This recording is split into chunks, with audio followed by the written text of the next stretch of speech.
Oh boy. So, oh, the sound is actually on. For some reason, it likes turning the sound off. The shuffler does.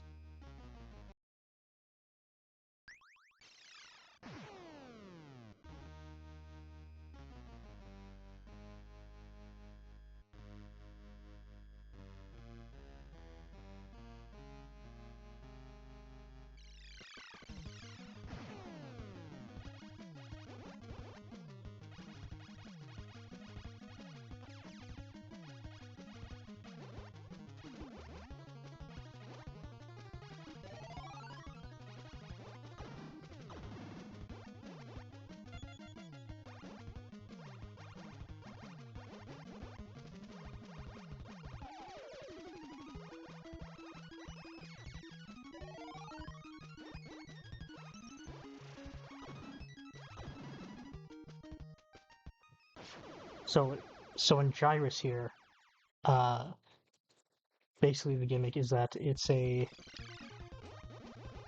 Oh, I mean, I'm sure you can see. This is the shmup wherein you are rotating on the inside of a tube, more or less. Uh, the guy who, the director behind this, I think, is the one behind like Street Fighter 2 and such. So this is what he impressed people with at Konami before he switched, maybe switch over to Capcom. Uh, this is, I guess, a fairly easy one.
I'm not shuffling yet, and I'm also not getting retro achievements yet, but that's because I did this game already. I don't think I actually beat it on retro achievements, though. This I think is just a bonus stage, so to grab extra lives, so I doubt I can die here.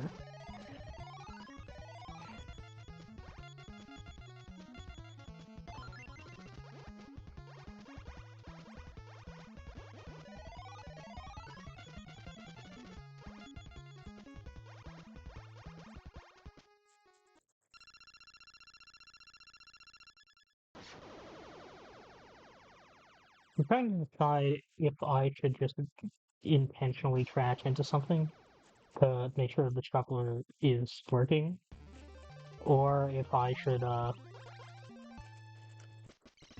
just keep going, because eventually I'm going to run into some kind of problem. I kind of feel like this is, I guess, a realistic show of how this game is going to go, so maybe it's fine.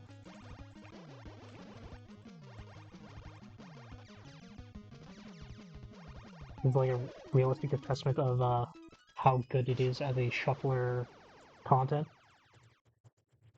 which this might be one of the hopefully easy ones.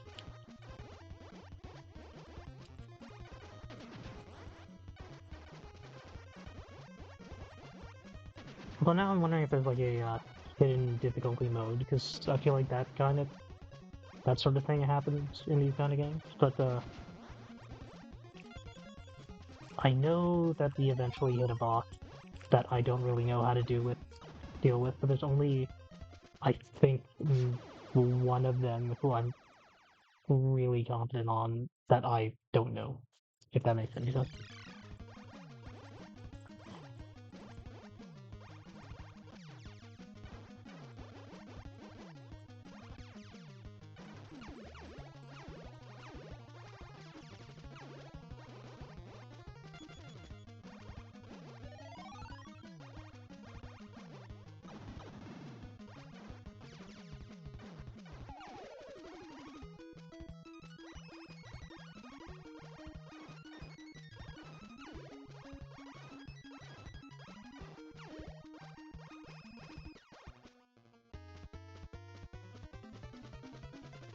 Here we go. This thing. I can't tell whether it's lagging or not. Kind of slide. Okay, we finally got a shovel. You can kind of you can kind of slide across it like that, and hope that it doesn't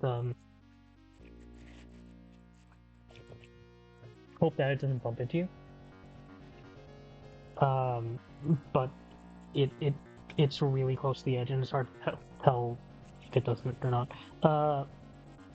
Or if it can touch you or not. This, I was actually looking into the Final Zone series because it's similar to like Last Alert and stuff. Like it's if you have to Retrograde, it's gonna be there. Okay, I need to check that out. The Final Zone has an intro movie. Um,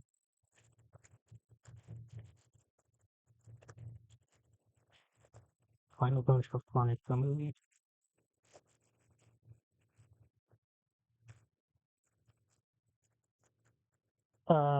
Yeah, but it was like a silly it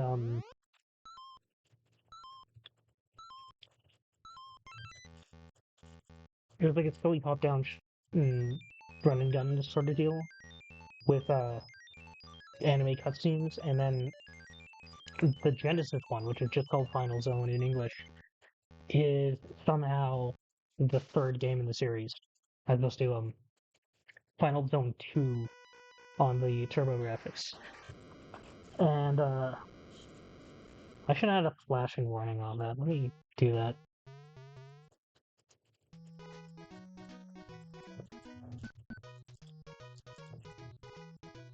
Hopefully if I just type it in OBS, that's that will instantly fix it. I don't know if that's true. Uh, yeah, but like, the, I'll talk more about the Genesis Final Zone when I get to it. But here we got the Nintendo. Do I have the patch for this? I guess I don't. This is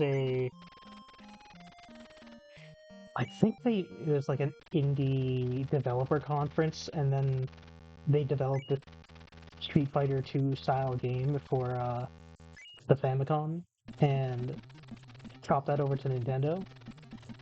So it's actually probably the best controlling fighting game on the NES because it's very built for NES controls. Um, the story is blatantly Mega Man. Like you'll see, it's not just Dr. Light and Dr. Wily. It's you collect all the robots as if they're gathering powers. Maybe I should be trying out the patch version. I'm pretty sure there is one. Also, I'm not really reading this. I'm sorry. Uh, oh no, is this guy? After you select a fighter, now you get to choose your own fighter. But it also has this little manual here. And so this shows you what all your moves are, which is again, this is kind of remarkable for an NES game. You see, it's just two buttons to do this one. One of your moves is always just a throw.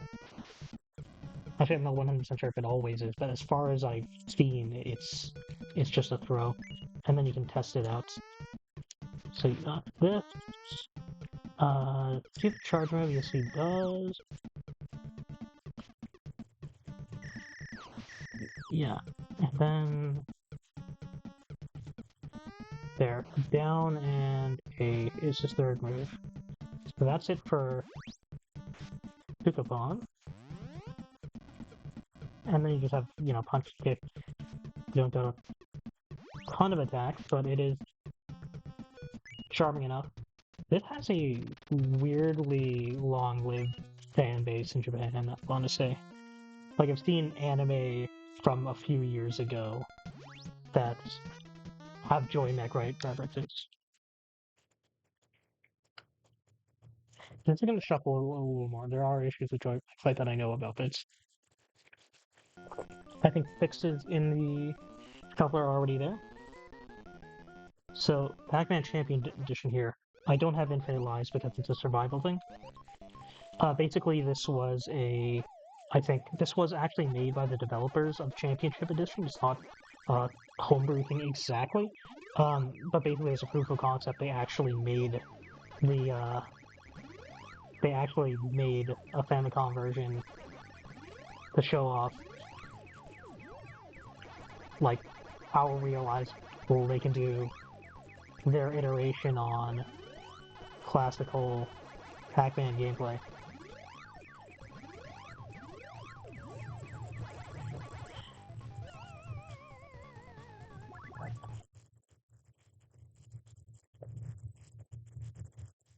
And while I guess I'm not very good at it, that game does rule. Um, Next up is R-Type Leo. This was suggested by someone else. I tried to implement a bunch of things that other people suggested.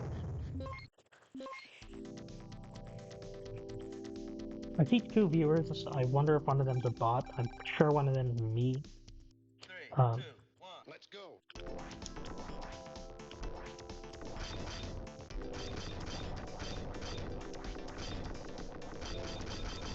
I think this is this is a more traditional game than typical R-Type.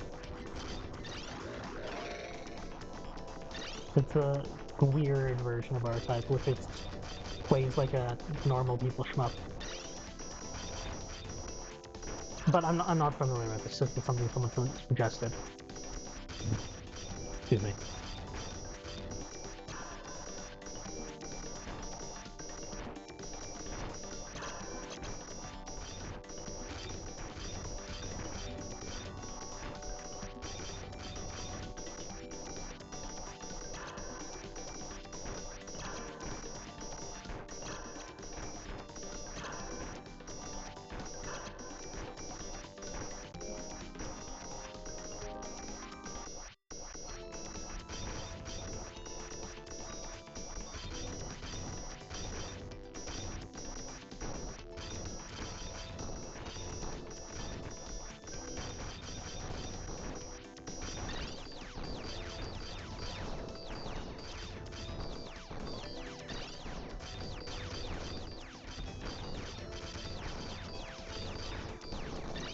I grabbed that missile there. I don't know if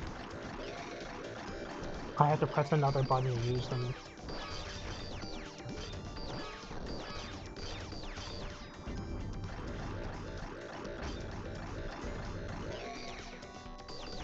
This does seem to have something similar to R-Type forces where I can shoot out my option if I want to get more aggressive. But this seems like it doesn't have, at least from what I've seen so far, this is not pointing towards the same uh, heavily memorization-based gameplay. I'm just kind of rolling with it and seems to be working out.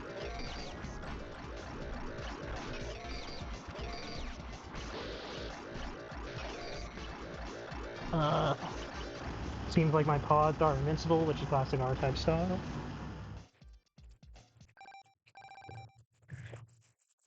Three, There's two, one, let's maybe go. one game where a fourth pod is actually destroyed in a cutscene or something. I'm not saying that from experience. I haven't played a whole lot of R-Type. Despite having an R-Type sweater, which I wear sometimes when it's cold.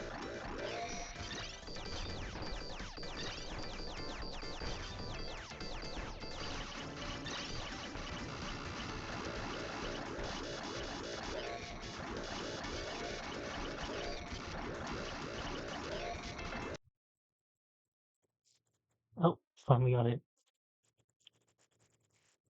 This is the arcade version of Bonk's Adventure, which seems like one of the better ones, in my opinion.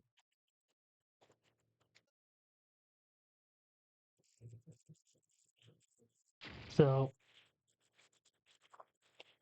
the two gimmicks I've seen in this One is that it's a two-player game uh, with this lady bonk that you can play. Um, these I didn't realize that you can lose your head. But these little items, they're just store in a normal bonk, but here you can collect them in on your head, and they enhance your attack ability. Yeah, this is weird. You have to just choose levels whenever you want.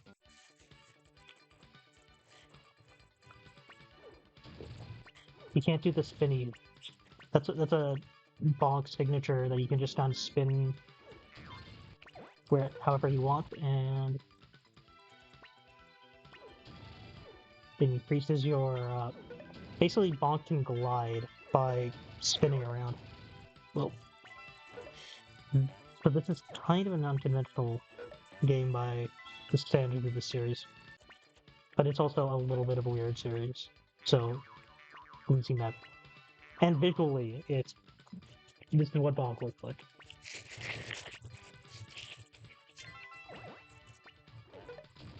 Oh, did you just eat my food? Okay, here is I think yeah, here we go. The Bonk eats meat. He powers up. That's a big Bonk thing. In this one, they changed it up a bit. It's timed, which is a standard thing, but beyond that, man, this I'm sorry, this is just a very fun iteration of Bonk. I think figured it out by this point. Not too hard on the original game. Um, but actually, I'll be on mine for a while. I'm just gonna check to see. I don't think retro achievements recognize this game. Um, I'm gonna keep checking every so often because I just want to see that it's recognizing things. At least recognizing that I'm playing it. I don't really need it to tell every game that I have. But yeah, Bonk, he hits things with his giant head. Very hard head. Well, that's his gimmick.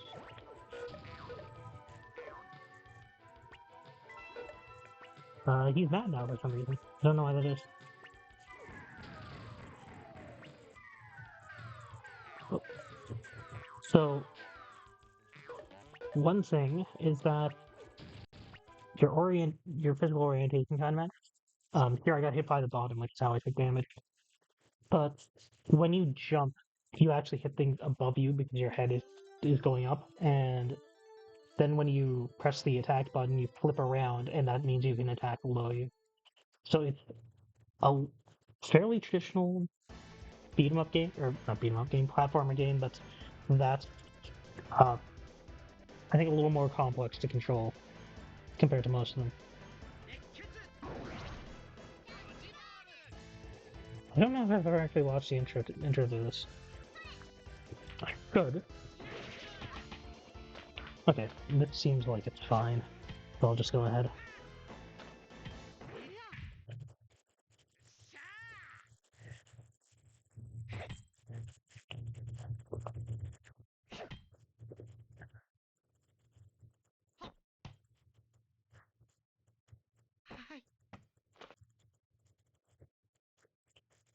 I'm not super big. I'm not super aware of what the difference is between this and standard Super Dodgeball. Seems a little bit more complex. It does have a bunch of like generic characters, which I think is common to the other one.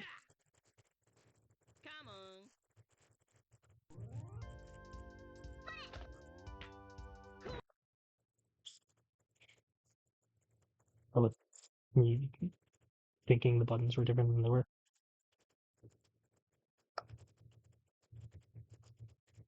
This is Legend of Valkyrie, which is I'm not too knowledgeable about this. I think this was another one that's kind of a Japanese cult classic. You see it cameo in a lot of Namco games, Bandai games, like Soul Calibur. I think 2 lets you. I want to say it's a costume for Cassandra. Might be Sophia, one of those two. And then I think there's a whole section based off of it in Baking Kaitos, but I might be confusing it with Baking Kaitos. I might be confusing with Mage. I think Mage of Gallius was a Konami, but something along those lines. Um, oh no, I'm not thinking Mage of Gallius. It might have been Tower of Draga. I mean, right? I was checking the demo. Uh, I think the TurboGrafx version has an English translation. I didn't. I wasn't aware that was a thing until like yesterday. So maybe I should have done that. Um, but I was thinking this versus the NES version, and the NES version is a completely different game from what I could tell. So I figured this is the one to go for. Oh. But yeah, this is like I guess similar vaguely to Zelda in that, your top-down exploration game with your little like beam sword thing in it. But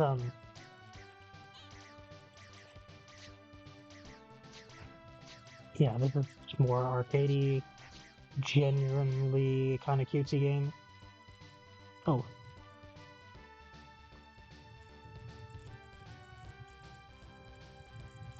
let's do this girl, I guess.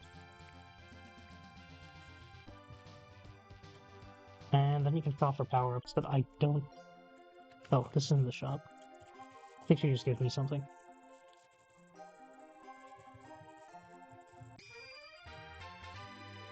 Again, I should really be making an effort to read these, but I'm not going to.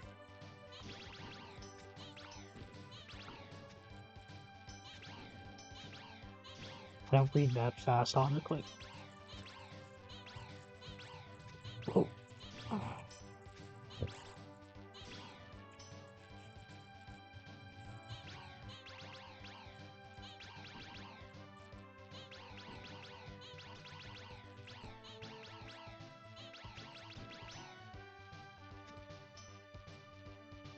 Oh, I didn't realize I was going in somewhere.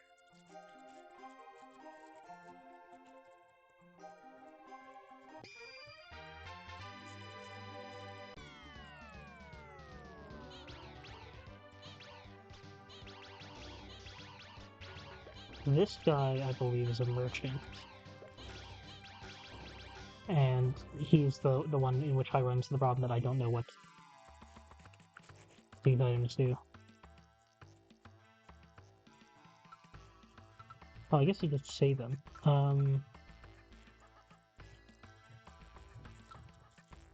Which one do I have? I don't have a ton. Let me grab this. Oh, shield.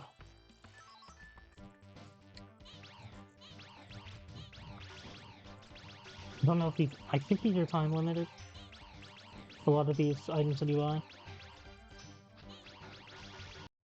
Oh.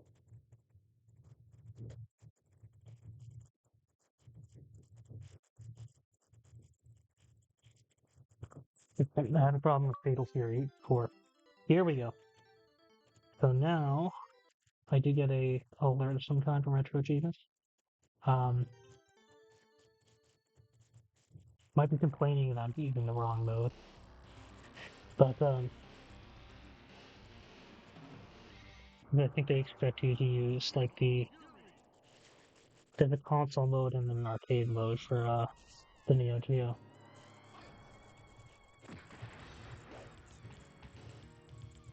So I never. The last time I was trying to sort of do a test stream, and I completely forgot what the buttons are. Not the inputs, I forgot what the actual buttons are.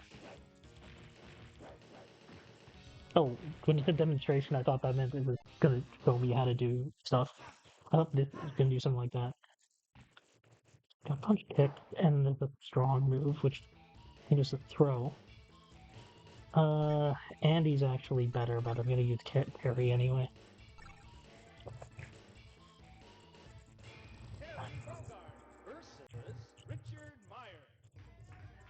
So, you know, I like her.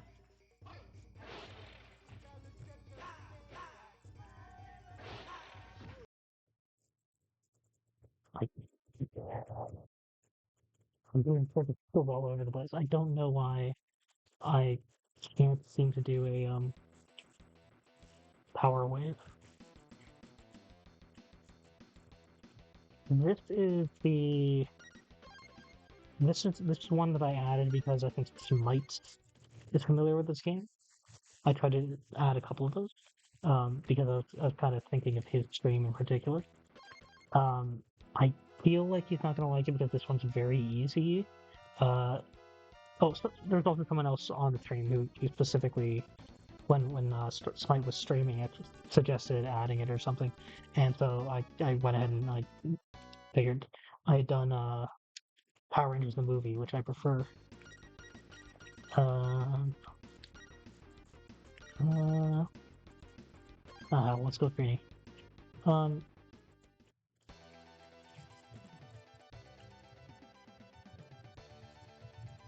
If you're wondering, my favorite Power Ranger at the time was Billy solely because he wears blue. But yeah, this is a very easy, I think I feel, repetitive beat 'em up. I think it tries. The music is good. But they're, for whatever reason, apprehensive about using any sort of enemies aside from very basic putties, and it does hurt the variety. Oh,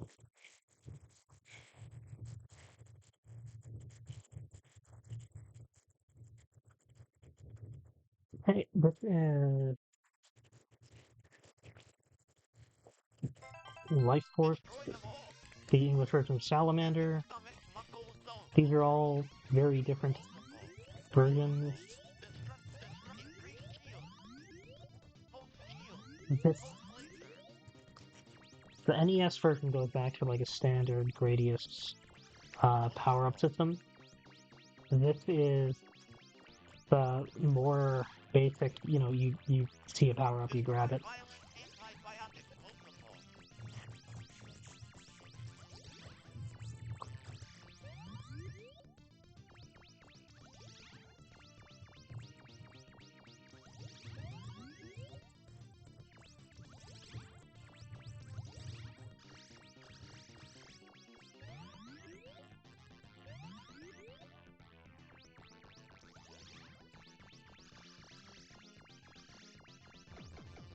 Oh, pretty close to the ground there. Okay, here's the first Bonk. I keep forgetting Atlas is involved in this. Red is the like original Bonk developers. Like I think might have been a team within Hudson. But here you can see Bonk has this floaty thing, which is I think kind of hard to use, but it's a unique gimmick. See how hard it is to just, turn around. How slow moving that is. I feel like at this point he's being very clunky. So I'm not super hot on this game. It does do some cute things. They never really stray from this visual style, so excuse me. I mean, it seems to work, so. The way Bonk is balanced is that seeing combo things, which is not really useful in the basic stages, those things are really annoying. Just fake, basically the Bonk version of mimics. Um, the way Bonk is balanced is he's really durable, which compensates a lot for the fact that he's a little bit clunky compared to other platform mascots. But there is, I think, I didn't feel like it felt good to play, but There was some design to it at least. I hope putting in a coin doesn't. Okay, I can still see the intro. I'm not that familiar with Salamander 2. I kind of forgot that it existed, but someone suggested adding it, so. And it seems really cool. I mean, I do like being Gradius.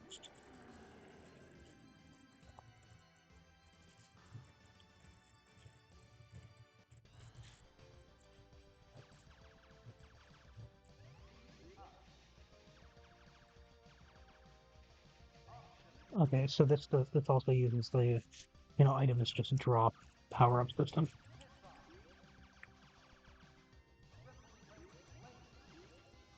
There we go.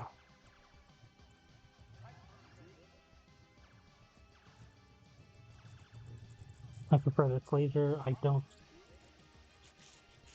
Maybe the Ripple laser is more powerful. I don't really know the advantage of this.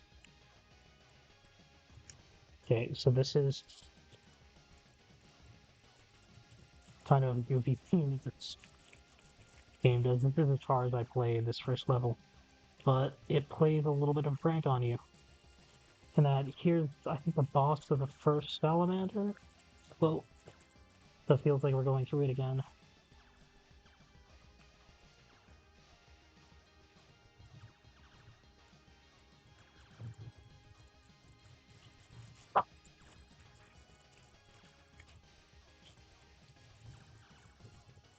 I'm always dehydrated. I don't know why that is.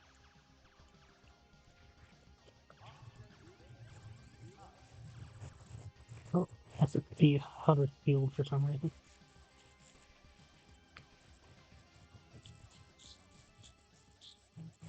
Okay. Boss time, presumably. Whoa. Here we go. That's where this game makes a name for itself. Our boss is meaner than the original boss. Whoa.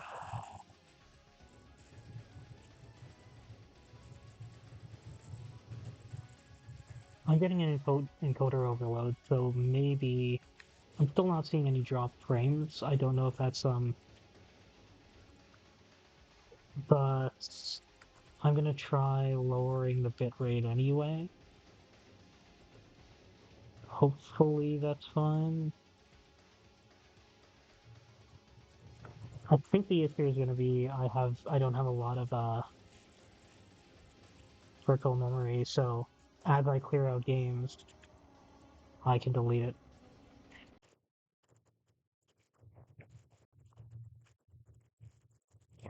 I'm just opening up my settings. I'm gonna take a chance on this uh bitrate stuff.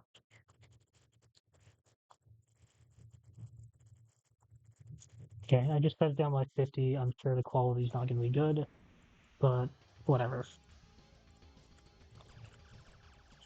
Okay, so now we're feeling like classic Gradius or classic Salamander, where like the switch between uh well horizontal and vertical sections and this gimmick. Did I get weakened a little bit? I thought I already had a whoa hyper laser or whatnot. Okay, next up we got Wario Land. All all the Wario Lands are in here, I think, except for 4. Someone else implemented 4, and I also implemented 4, but they had done tested it more, so why use mine?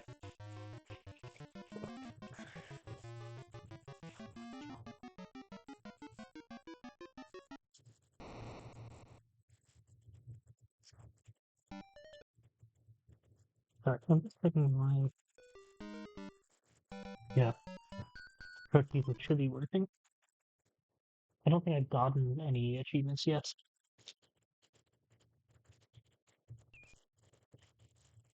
Mostly because I've tried to play a bunch of these games, I'm sure.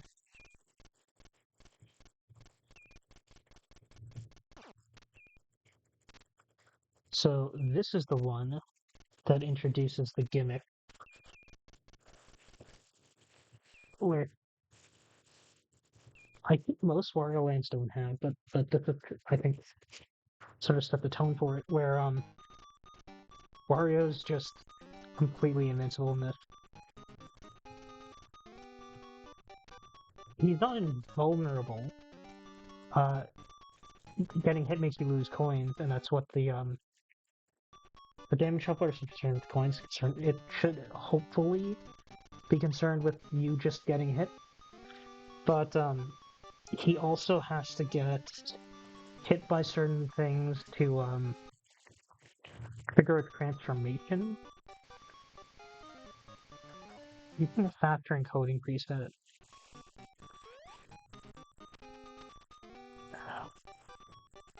I don't know what faster encoding presets mean.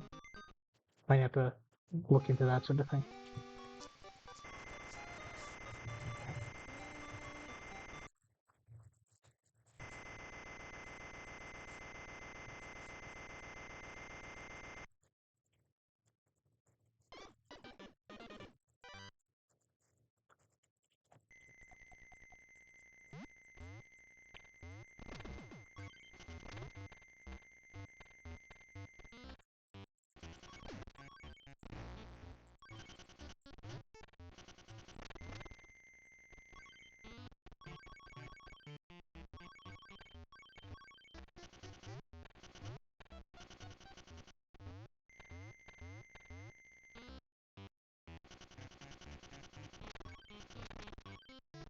But yeah, this is an exploration-focused game, and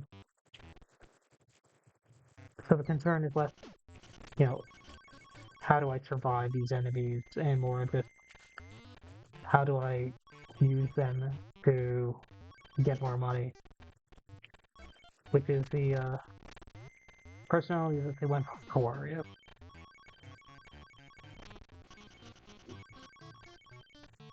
So it's very fitting. But so basically the idea, because you do have to get hit by certain things that basically trigger transformations in order to progress.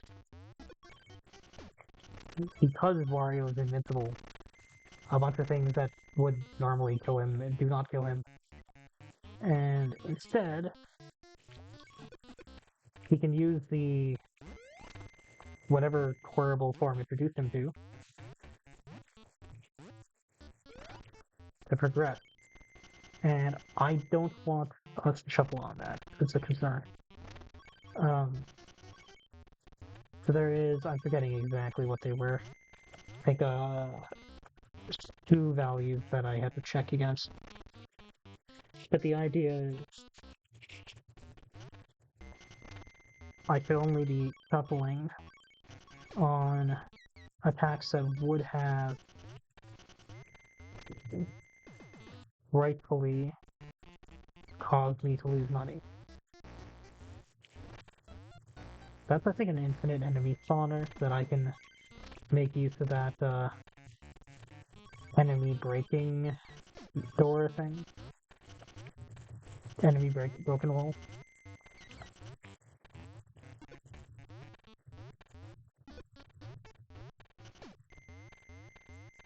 Possibly don't curl up. Maybe it's just too annoying.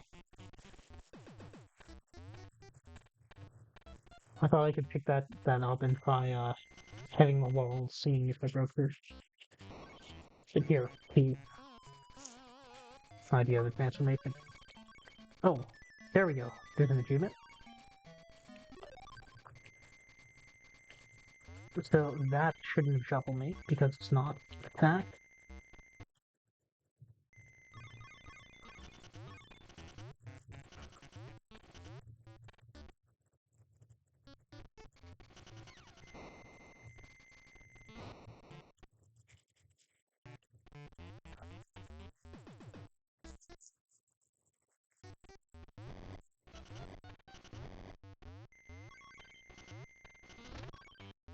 Oh, nothing is rare here. So coin,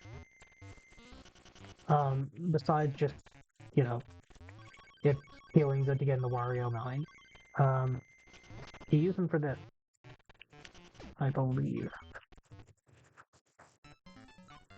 These little mini games that unlock you stuff.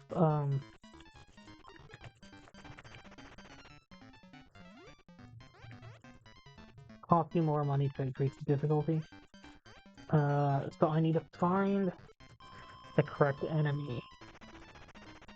And the more money I spend, the more time that I get to see the options. And I'm just gonna open my eyes really big and hope I get it. That was here. There we go. They don't give you a ton of time, so that money is actually spending is actually not a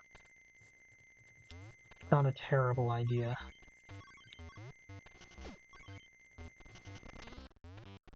Like there was a decent chance that I would not have. I just barely saw it.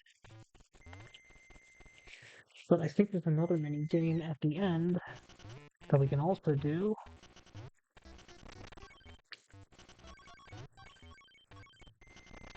Which could also cost us money.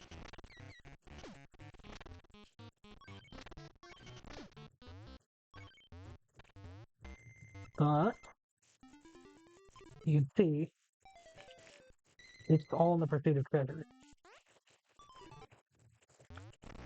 So it's nothing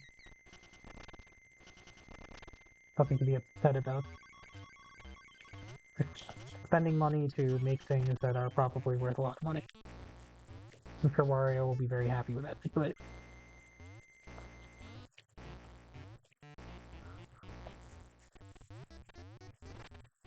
I realize it probably is not helping testing to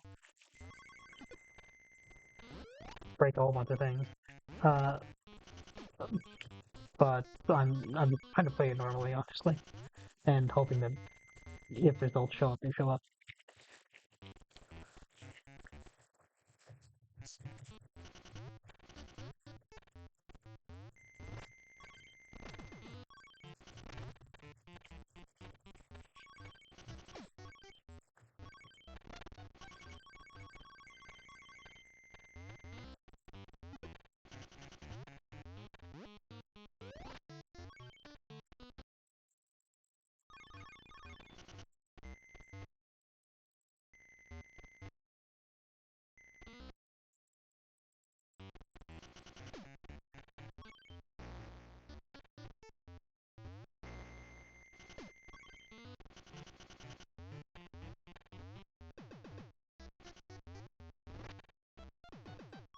Wario also, I think, has significantly more moves than Mario does at this stage of the game.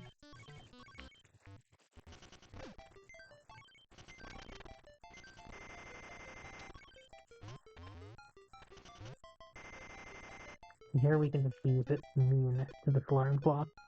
We feel like it. But we gotta kill it. Defeat.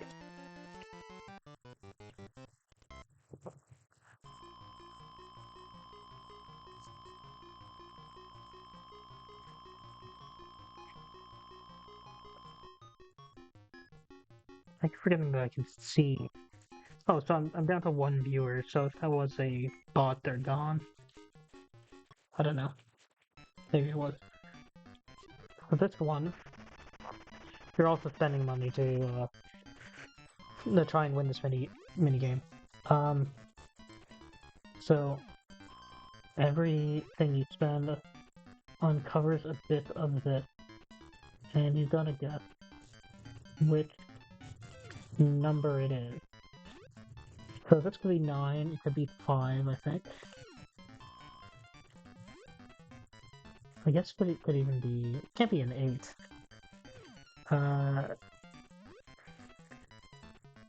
This is a 9, right?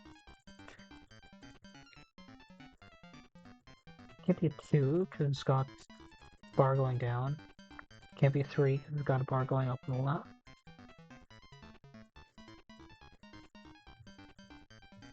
It seems like it would be easy, but somehow I managed to trip this up, so I'm being a little cautious, but this should be a 9.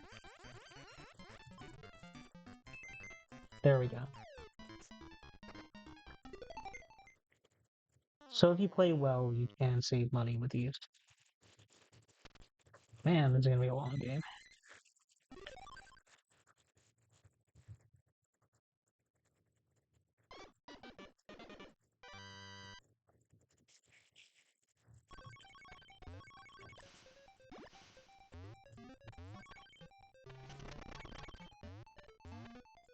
I think that you can hear how the music here is a variation of the first stage theme, and I think that actually started with the original Wario Land, where the music is all a variation of that theme. This is something from Mario Land 2, I believe. You see, my normal jump only goes up to here, this like third line, but if I hold up, I can jump all the way up to that line. Which is a weird thing that traditional Mario games didn't do, but then Mario Land 2 decided to do that, and that carries over to Mario Land, where it feels less weird because you're not doing it as Mario. I'm not quite sure why they did that. Maybe they felt having more direct control over your jump as opposed to having to, time the button press. This is another transformation, so I shouldn't be shuffling from it. But before I was getting shuffled when I hit the water, so thankfully that's resolved.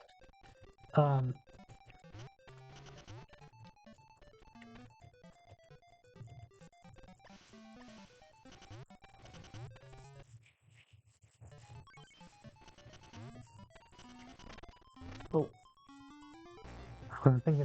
I wasn't thinking that there could be something there, but I just happened to bump into it. I think that's a negative coin. Like, I think that leaves you money when you pick it up.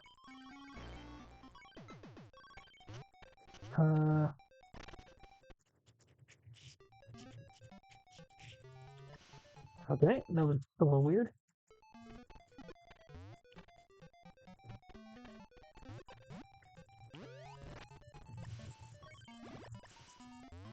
What can theoretically grind coins infinitely?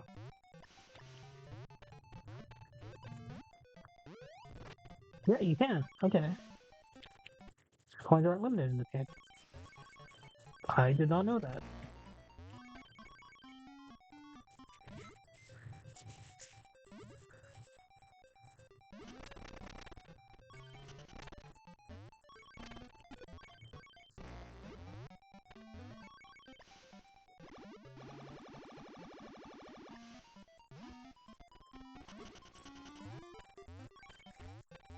Oh, what was I saying? Yeah. No, I was thinking something regarding the connection to Mario Land 2, but I've already lost my train of thought. Just wondering if I could jump to the left over there. Oh.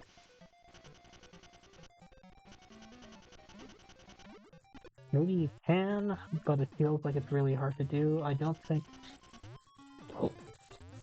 I don't really feel like doing it. I don't think you get new abilities in this game. You do in Wario Land 3, but a lot of those abilities are just the abilities you already had by default here.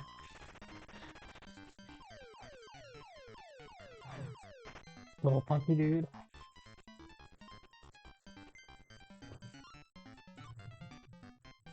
I didn't see it.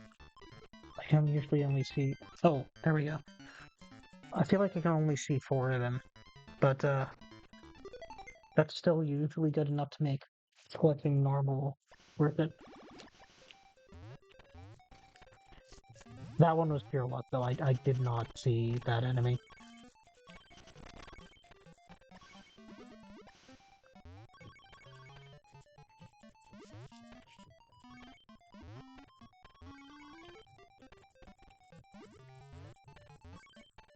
Okay.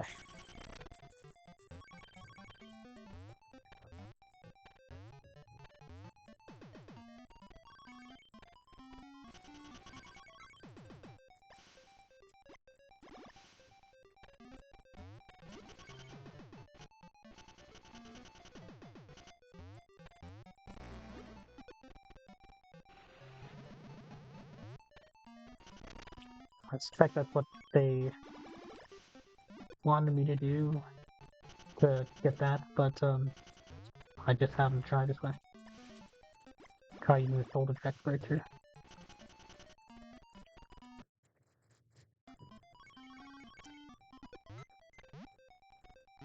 Kind of a puzzlish game with stuff like that, where you need to figure out how to get the thing, how to progress by using something, like bringing an enemy or something, to break through the obstacle.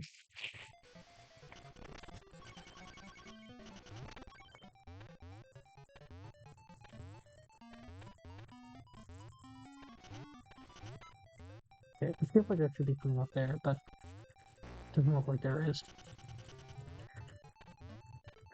Maybe it's dropping up from somewhere below. Or dropping down from up here.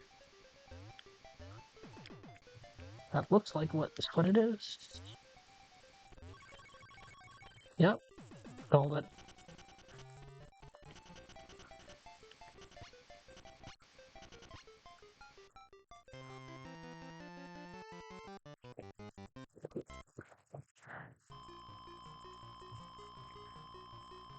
Yeah, this doesn't seem like it's a game that's necessarily caused a lot of trouble either.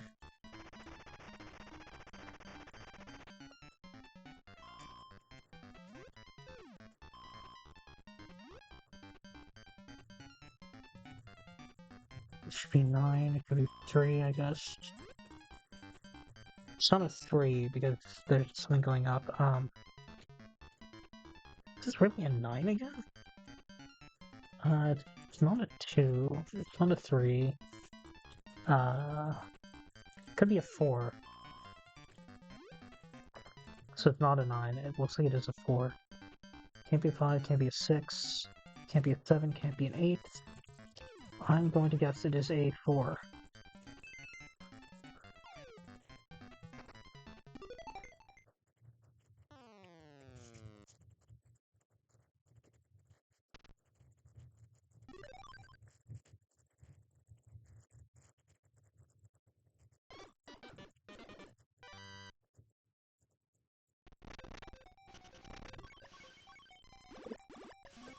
Here, I think, is where I can really start taking damage. The spiky fish guys.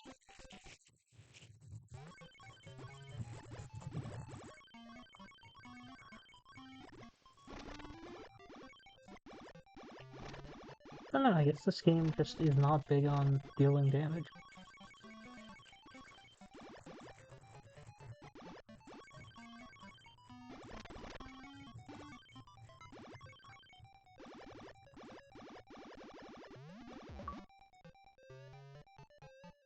This kind of falls into the category of, like,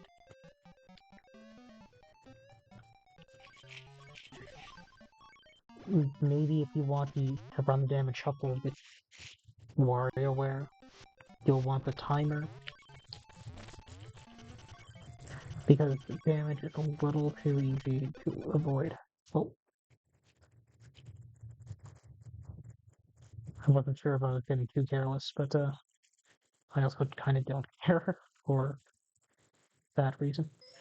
It's been an hour. We got another hour left to go.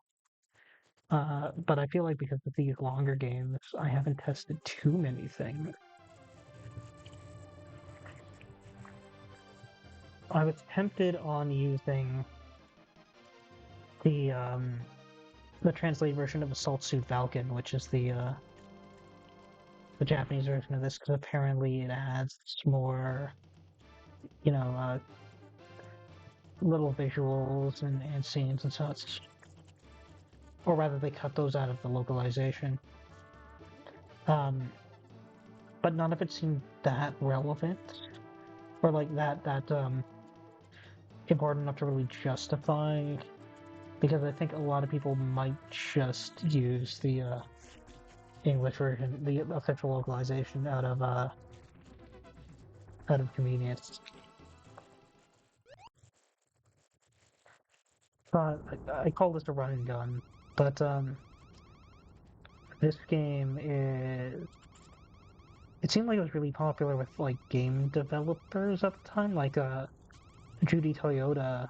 I know, and the person who designed Tails the Fox in Sonic the Hedgehog. I remember they had an interview around that time where they're talking about what games they were looking forward to or what their favorite games were, and he said Assault Suit Falcon.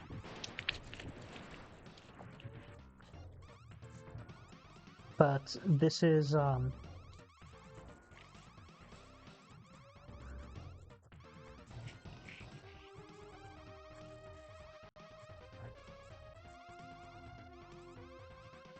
this is a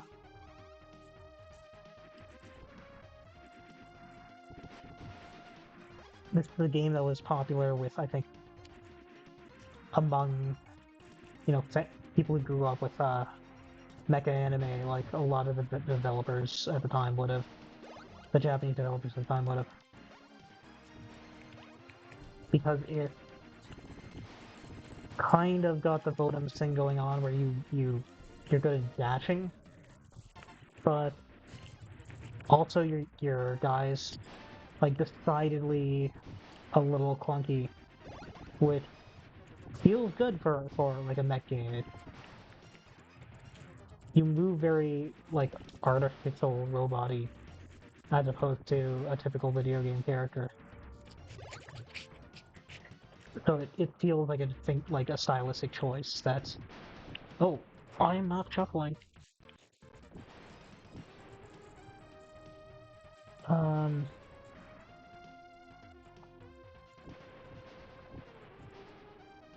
okay, there's something Falcon's not shuffling.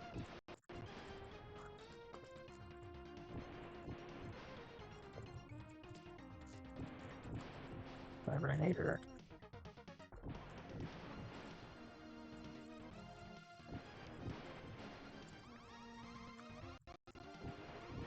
Let's recognize I don't know. Let's see if I shuffle when I die.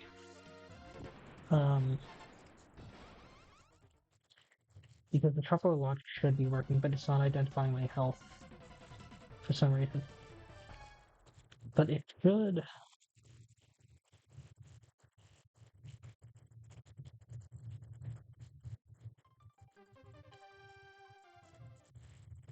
Nope, it's not recognizing it at all.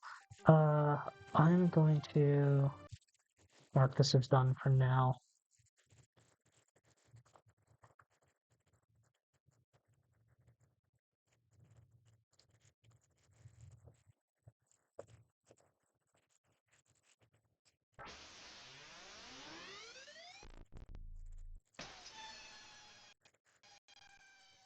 Get the force of shuffle.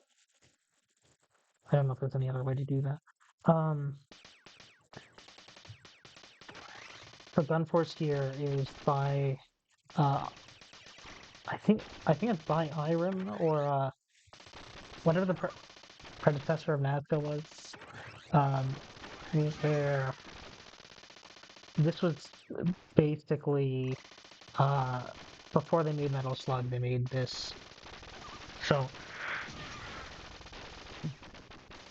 the ideas that they had for Metal Slug evolved out of the gameplay that they had here.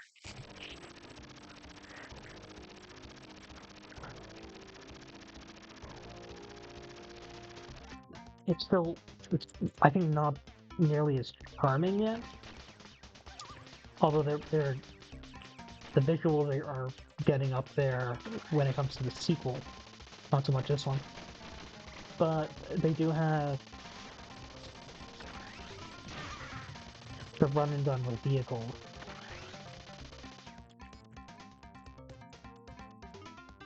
I jump in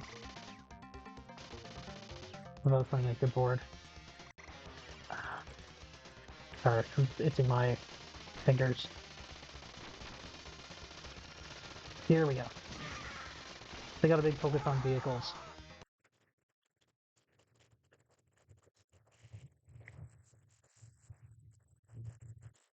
And speaking of Metal Slug, This is from the. I think that they made a console called the Polygame Master, and they ended up making a lot of games for it, which were very inspired by stuff by like Capcom and other, high quality Japanese developers, and they were really just as good. IGS, um, even if they were, you know, pretty derivative. And so you can see this is Metal Slug game in all but name. Uh, Actually, I am underselling it a bit. You'll see like it doesn't seem like there's shuffling on this intro, but watch for a moment. I guess fine. Uh,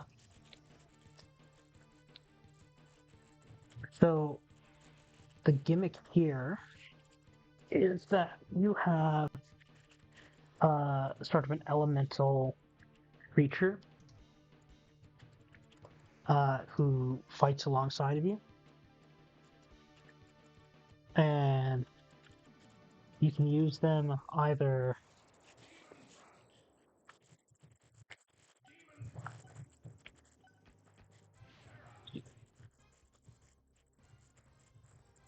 Kind of funny and fun about that too, but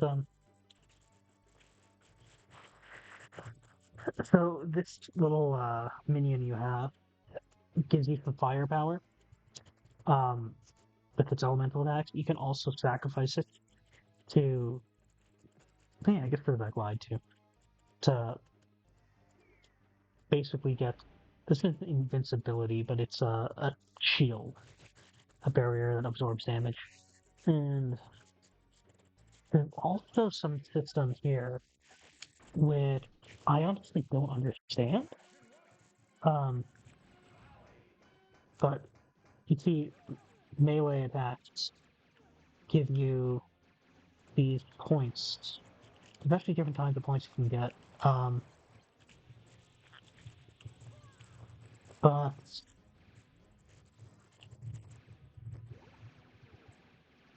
you get these skull points. I don't know what they do. And you can get heart points. The heart points you get, I think, from melee attacks, so it rewards taking the risk. But I don't know what the actual rewards. I assume it seems like hearts would be related to life, but I don't actually know that's the case. This is Mad Gear. This is something else someone else suggested. I want to say Poltergeist. Poltergeist suggests a lot of things that I tried to implement. Um, and a lot of them I wasn't familiar with. But this is an old Capcom game. It's kind of a racing thing. Um, it's really about jumping over and surviving things.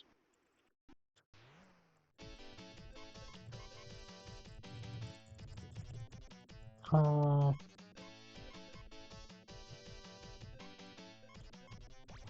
let's go to port. Convoy is a super weird yeah, it's a racing game, but so one thing is that you can fall off the side here. That's damage. I haven't implemented these peel outs. They don't seem like they're super necessary. Um, the other thing in this game is that you are constantly draining fuel. You do not have a ton, and so well, really, you don't have a ton of fuel, and if you run out, you explode or otherwise lose. So you constantly need to be trying to grab fuel. Some of it's in the air, and you need to jump for it, which is why I'm getting a little over eager with jumps. Here we got Metal Slug 3. We already got one in the shuffler that's spy tested.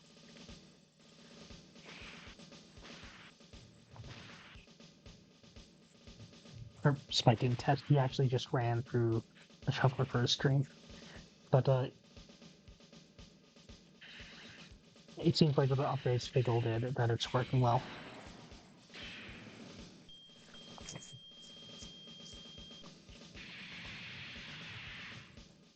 Can you still do the, like, slug attack?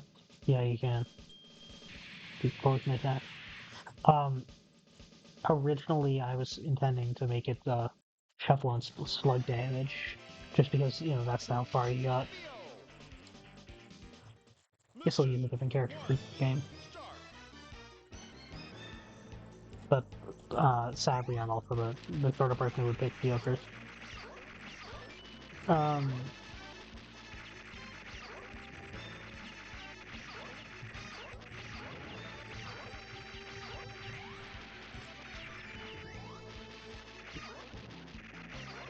Yeah, mechanically, I think these games are all pretty similar. They just add more and different visuals every time.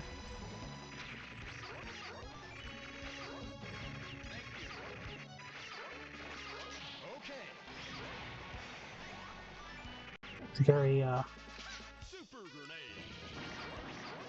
But originally I was going to have it shuffle on damages to the vehicles, but Smite was not a fan of that, so that got limited by Figgle, or turned into an option by Figgle, I should say, and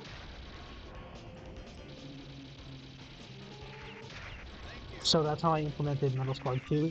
For this one, I was having trouble with getting that to happen to begin with. So with the idea that Smite does not actually want it to shuffle on slug damage in mind, then I was free to just not do that.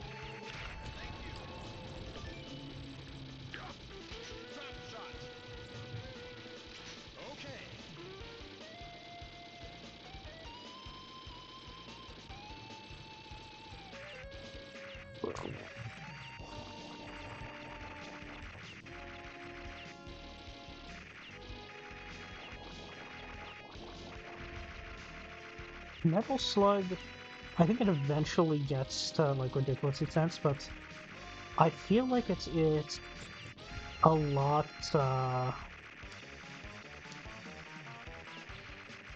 lot more doable than I instinctively believe it's going to be. At least to start.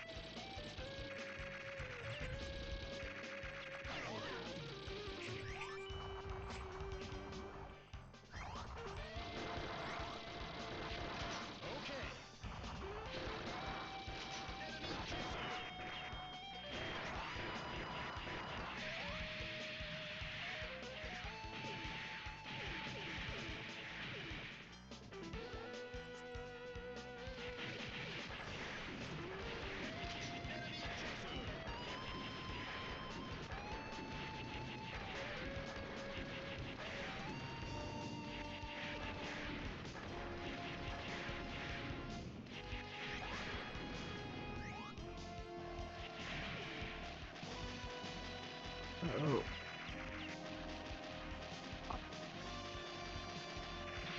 This has put me in a slightly difficult position because I can't attack upwards. Oh. Oh.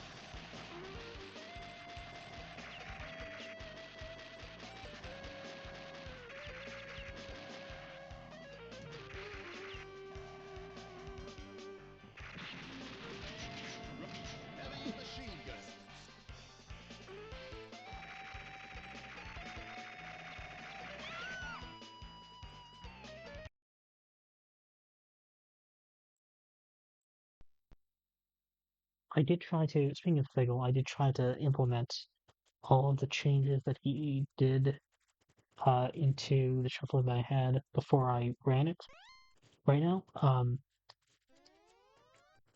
I'm not sure if that might have undone some of the changes that I'm supposed to have done, but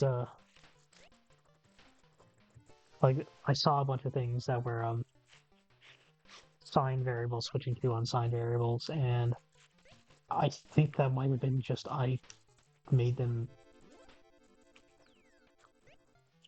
I made them sign by accident or something. And maybe the version that Pickle hasn't had me fix it yet, but I'll figure that out after, I guess. Cause any problems.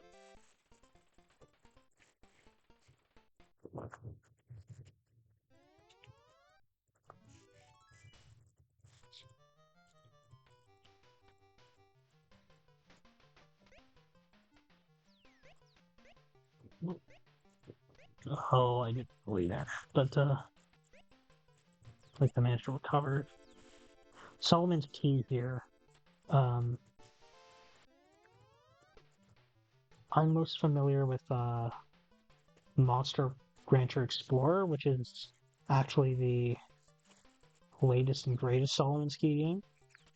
Um, they're they're puzzle platformers. They do get pretty demanding at a certain point, though. Um,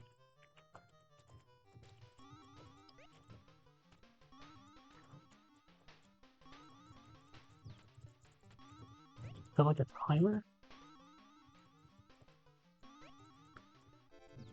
Whoa. That feels concerning. I don't like that sound.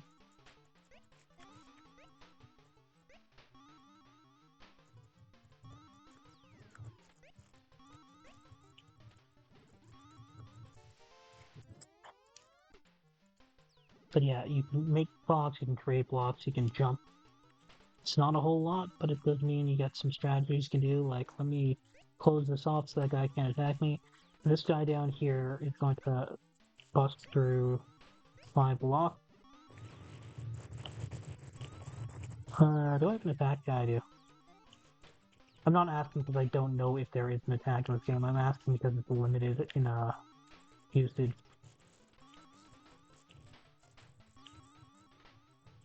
And so here we go. So you gotta get the key, you gotta get to the door. This. Okay, there's a lot of secrets in this game, like it's telling 3-3 cast a spell, which is probably this. A lot of the secrets are like press, make a block, and then erase it at that point in time.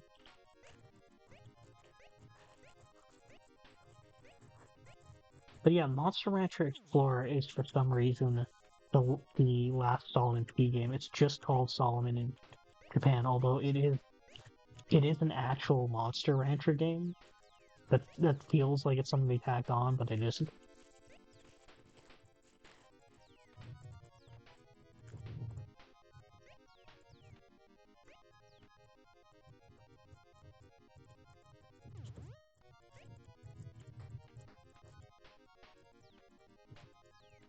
I actually think this game is a lot more fun than it might look like, because you got really like delicate moves you can use.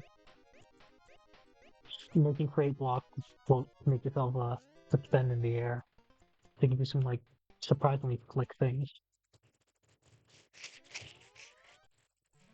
once you get used to it. But they do demand that you use it. So you can't attack someone. Well, you usually can't attack that easily.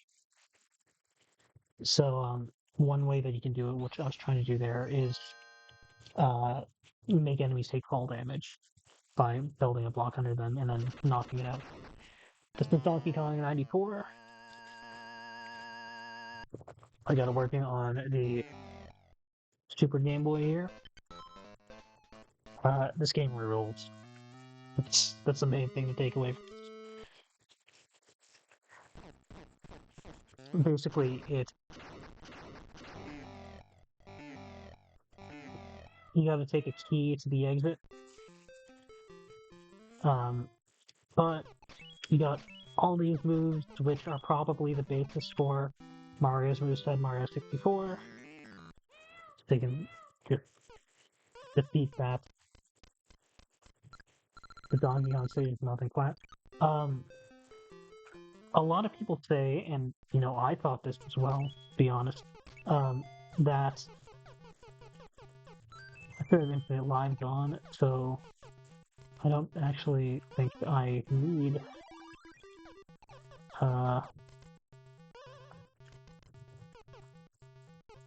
whoa.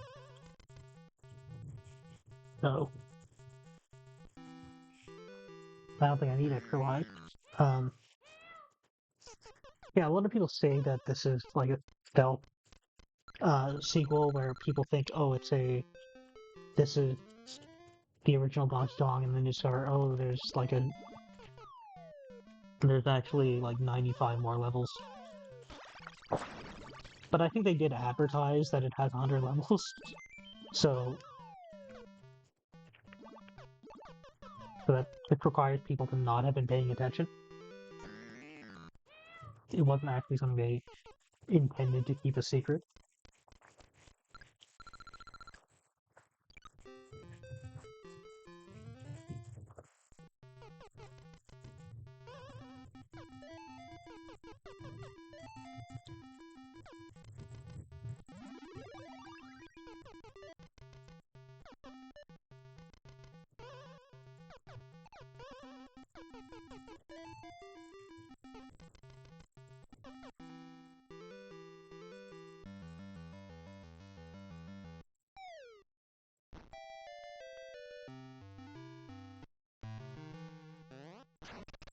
I just don't see why. Like, that totally seems like it's a fake out, right?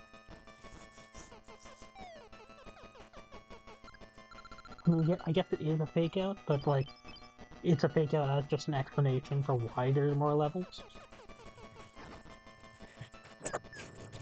Like, starting off with the classic Donkey Kong is the fake out, not having the rest of the game after. But by the way, this is I think, first game that introduces the modern Pauline design, but she only appears that way in like art for the game. Like her sprites here still make her look basically like the unnamed lady in the arcade version.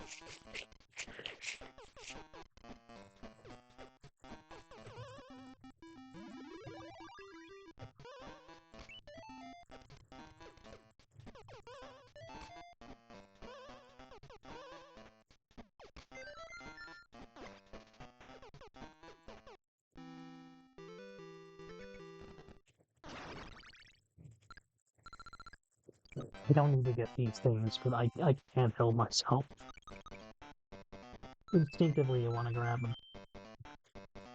You know.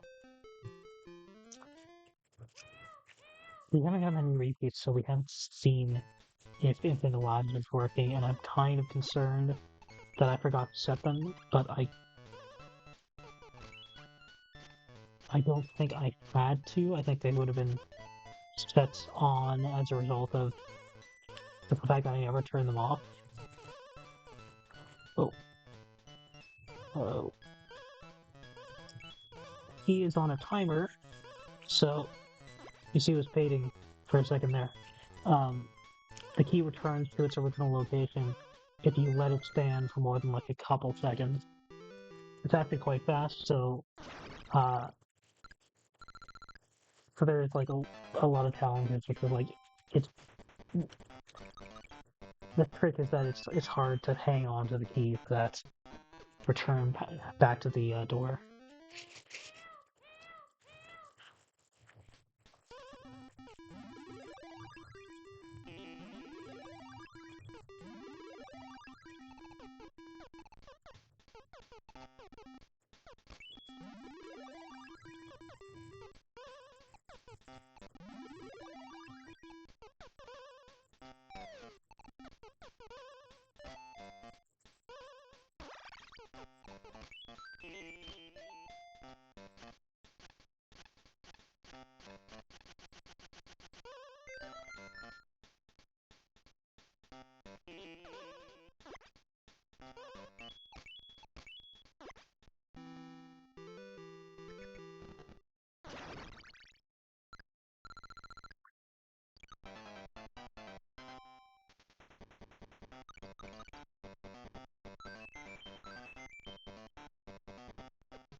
Oh, might as well throw this off.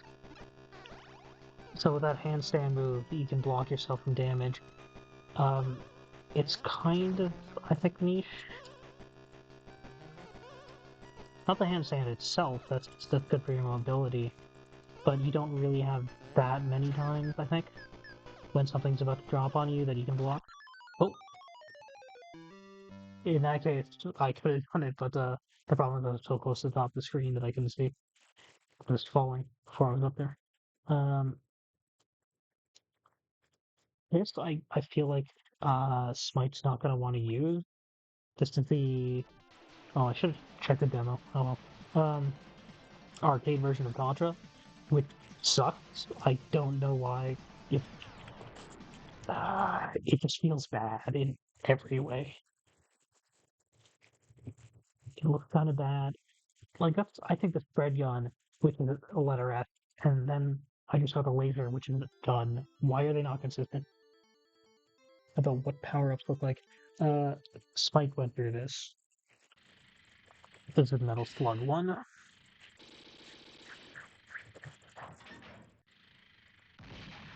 So I think this will be working Metal at, slug.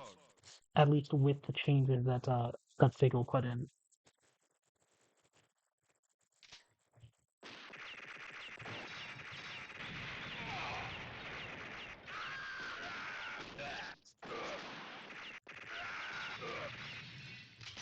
Rocket launcher.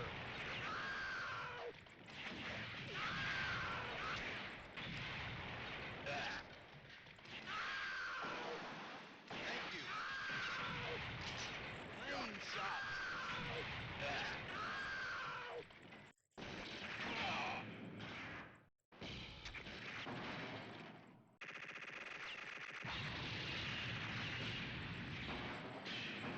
Yeah, that's fine. There was originally, um, I think this is why Figgle had changed it. Uh, you take damage in this intro, and it's shuffled.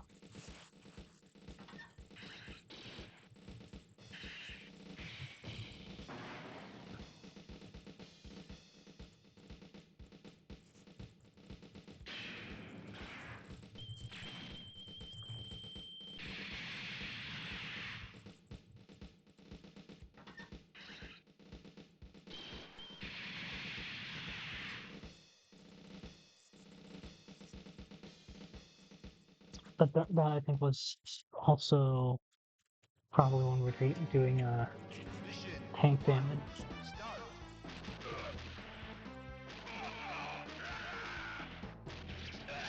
Heavy machine gun.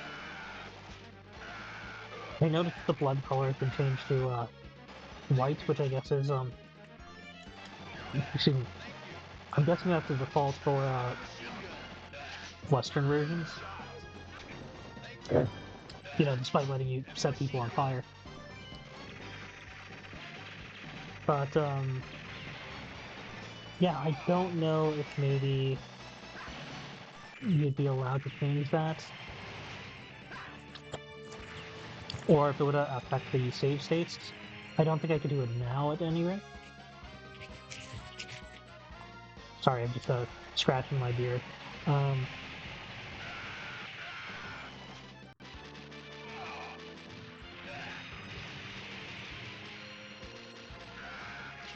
Heavy machine gun.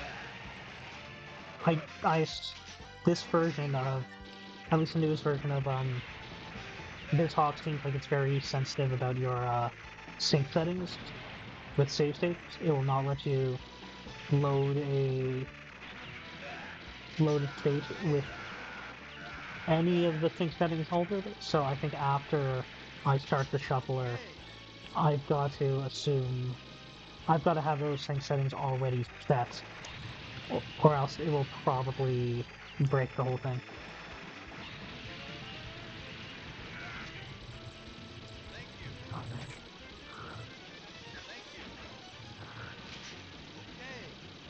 Thank you.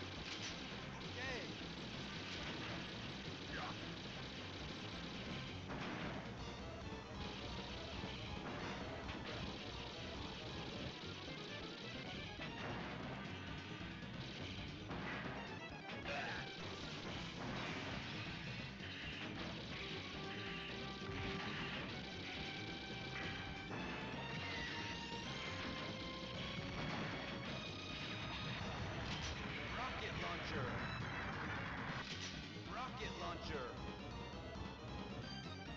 That all seems like strangely easy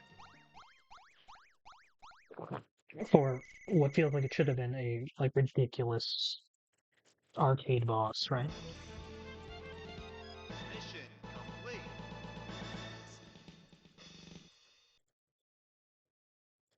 They'll get there. Mission 2. Start. Thank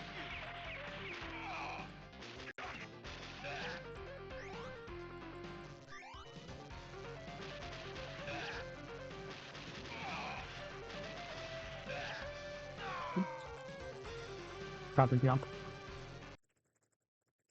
Okay, that's good. I think when my settings that was broken. But now I copied in Figgle. This is Transformers Convoy no Nazo. I want to say the angry video game nerd exposed people how bad this game is. But I don't actually watch the angry video game nerd, so I don't know if that's true. Uh, yeah, you get blown up all the time. That's how the game goes. If we're lucky, I'll get past that. This I've heard of in a interview where Data East was saying this was one of the games they were really proud of. Um, but I don't think it's well known. Like I don't think it was popular even at the time. A lot of their better games are not ones that were well known. But even then, it's very like spectacle based. Um, I don't actually know if it plays great. It also got the weirdest health system I've seen in an arcade game. You see that 3,000? You see how I don't have a score separate than that 3,000? That's because my health is my score.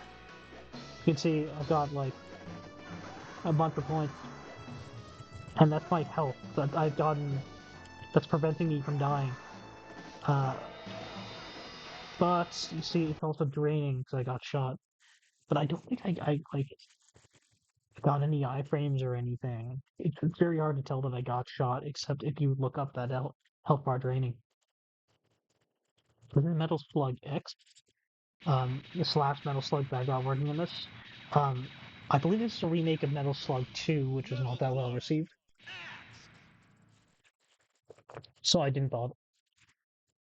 Maybe some people like prefer like 2. I personally haven't heard of it.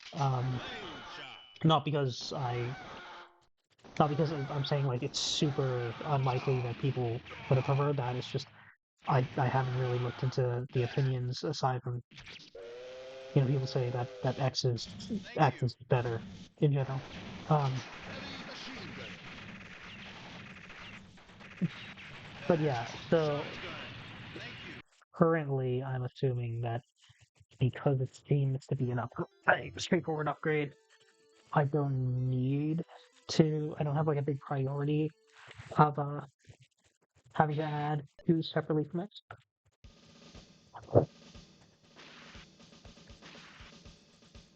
I think Metal Slug 1 forced me to use Marco.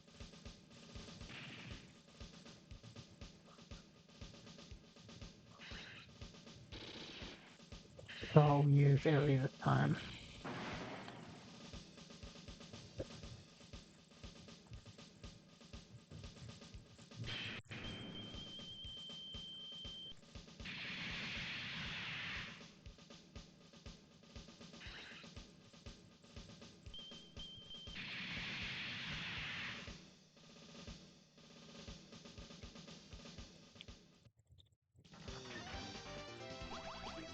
It's the exact same portion, Ready. 2 and 3. Mission 1. Start.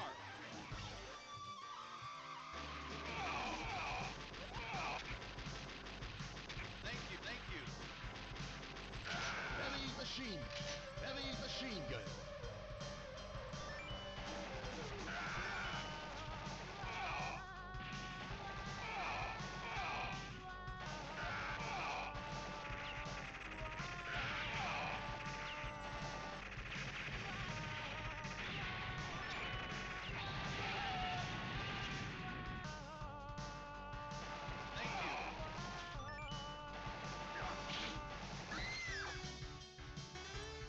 I think it's a toss-up whether 2 or 3 are better.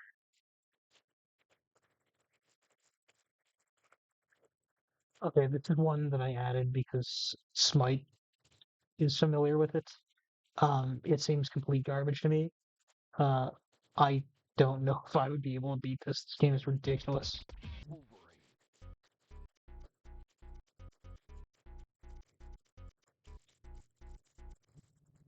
Let's look at this stupid intro cutscene.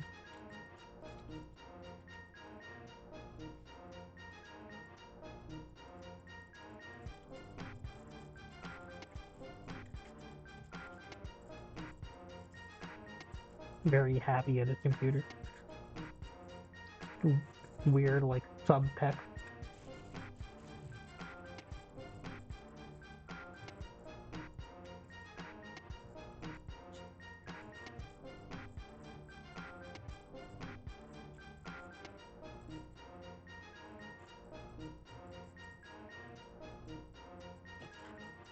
I forgot that he actually is supposed to be in Canada in the first stage, which I guess makes sense. That is a Wolverine thing, but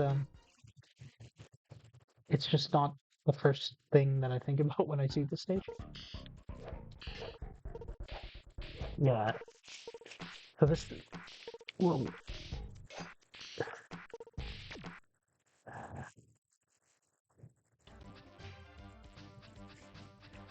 Okay, here we go.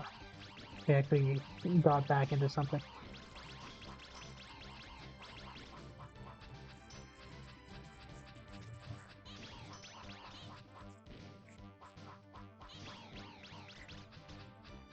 But I don't know if this is a game with infinite lives set up. So, that's my big concern. A lot of arcade games I can't do that because it doesn't let me push the coin address. In the power, um, this game's infamous thing is it's supposed to work with 3D glasses by some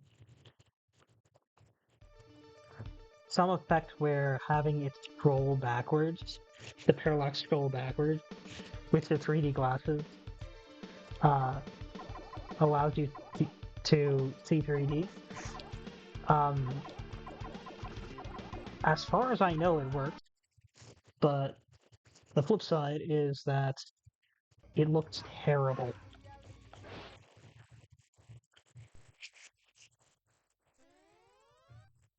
And so I put in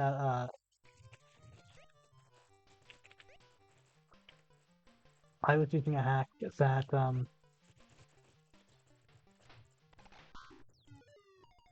okay. I was using a hack that fixes the scrolling because it seems like it's kind of motion sickness inducing. So I could have that hashtag added to the actual shuffler.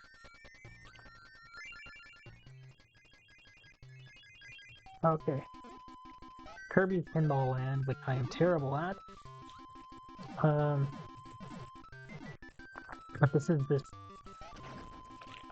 Well,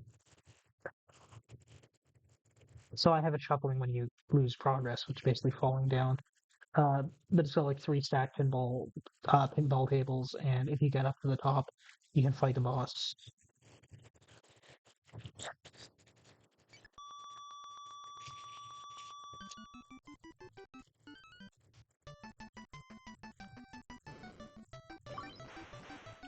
This game I think might have also asked you to wear 3D glasses.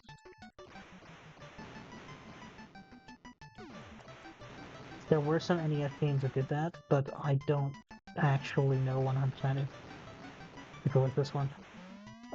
Mostly it's this weird pseudo 3D. I don't even know what genre you call this. Is this, I guess, the platformer run and gun sort of thing?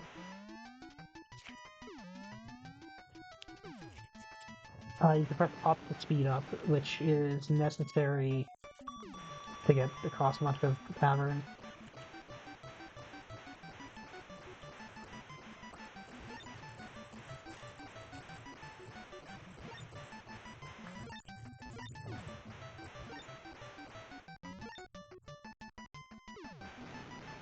hard to get some of these stars.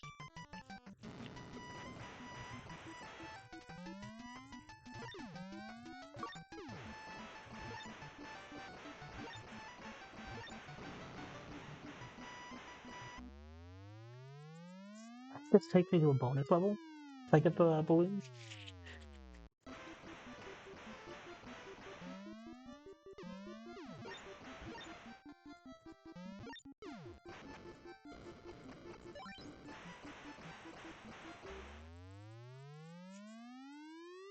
I'm a little unconfident about how lives are stored in this game.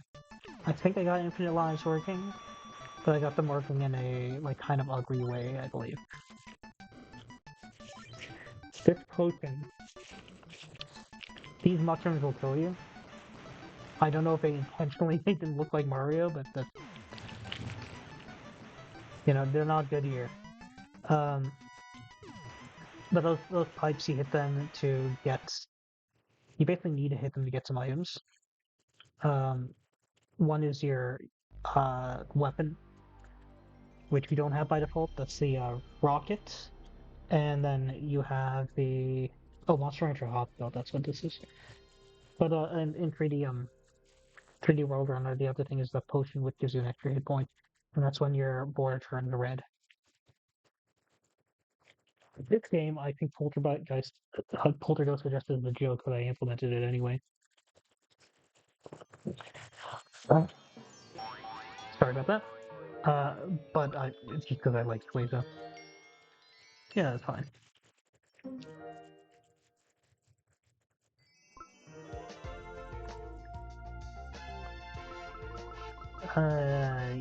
Yeah.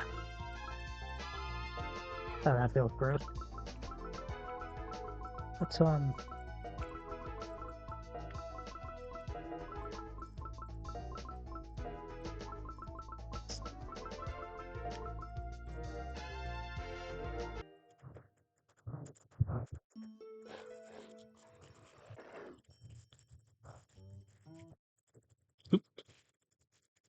I thought I actually had to press the button to continue the cutscene.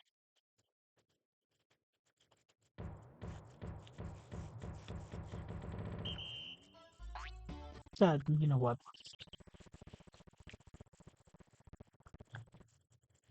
I do have rewind, so why not use it? Oh, because I can't choose it. I let it go too far. Okay, so this one you're just automatically jumping. It's like some kind of race-ish thing where you're trying to get to the goal on time.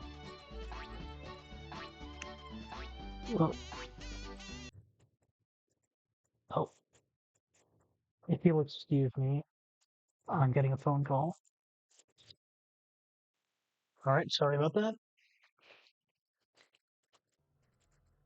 I just got a phone call. Oh, I guess I shuffled at some point. Did I hit something? What happened? I didn't actually see what happened there. Um. Anyway, I'm going to assume everything was fine. Um. Yeah. So, Darius Twin is the Super Nintendo exclusive one. It's, I would say, pretty easy for a shmup. Although, I'm not sure if I've beaten it completely legit. It is, I feel. I mean, still, shmups tend to be hard. Um, okay, good rapid fire zone. I think like if I cranked up the lives to the max and set it to easy, I can get pretty close. Sorry about that. I just cough a lot. Um,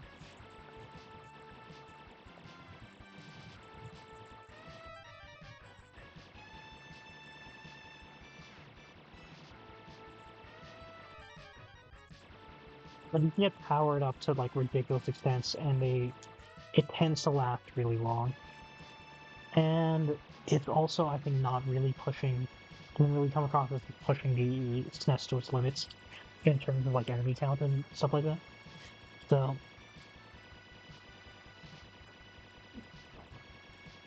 it just doesn't feel as mean as a lot of shmups can get. Which, like, maybe you're into that. I don't know. I'm not gonna say it's a bad thing.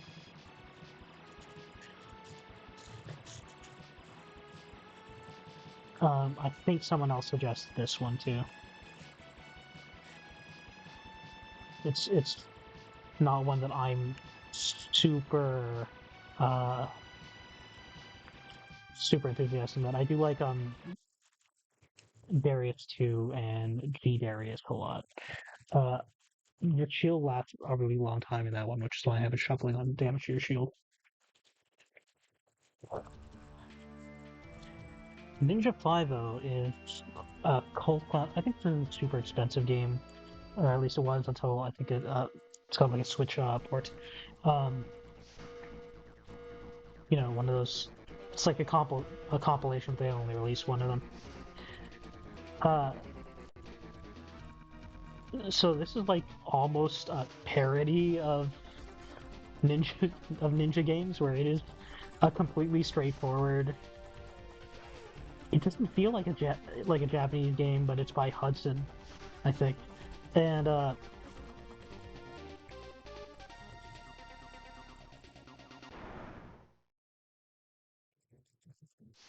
basically you're a ninja who does you're a ninja who fights crime and rescues hostages with your grappling hook. And it seems like extremely fake, but it's an actual video game. Like, and it's actually pretty elegant, honestly. Like, I probably don't have a good eye for this, but it's the sort of game that feels like it's made to be.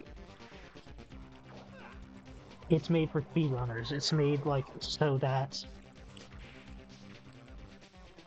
on the assumption that people are going to want to play it really fast and not just beat it once.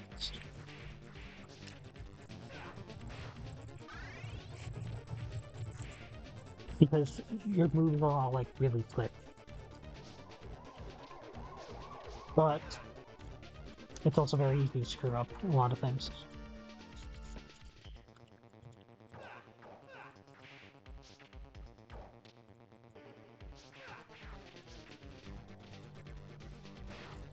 And because there's so much like one hit kill damage uh, on enemies, I should say, your health is fine. Um,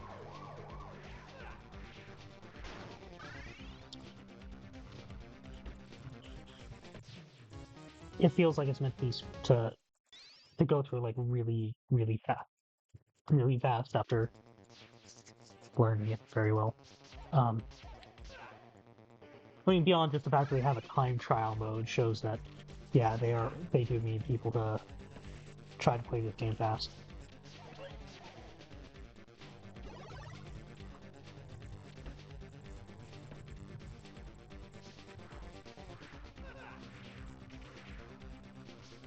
I only really just learned that the grappling hook, um,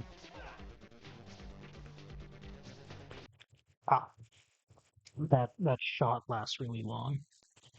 That's hard to jump over. I don't know if you can just straightforwardly jump over it. I think you do kind of have to play it smart. Um,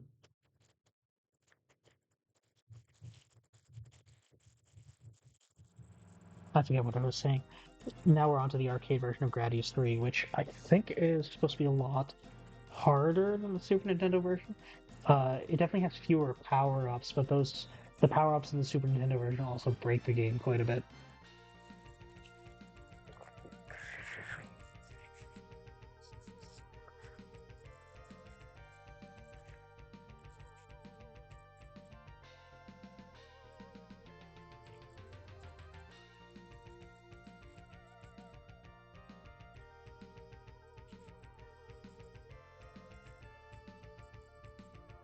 I don't know if it shows the demo. Let's edit. This is the gimmick for this one. You gotta choose a few power-ups.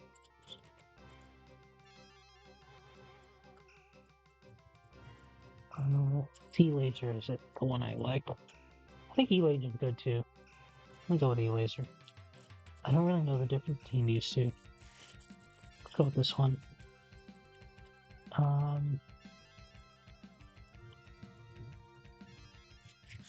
Destroy them all.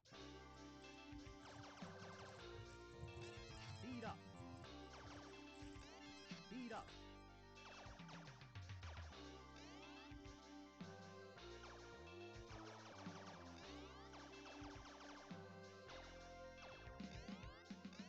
Laser.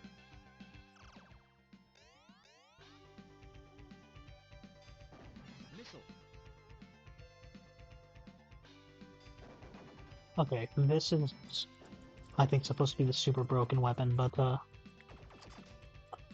also think it might be weaker in this version. But also, it really shined when you got the options rolling. You can see it's a very powerful melee attack. The only real issue with it is that you can't spam it, except you kind of can.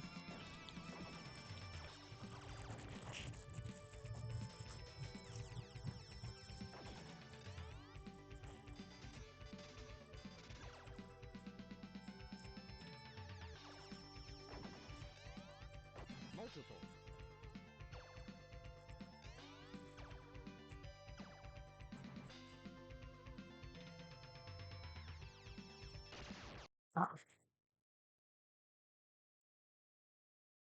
Of course, the game does have the old Gradius syndrome. This, the arcade version of Alien by Konami. This and their Bucky O'Hare game are like they are and they aren't running guns. They feel like they're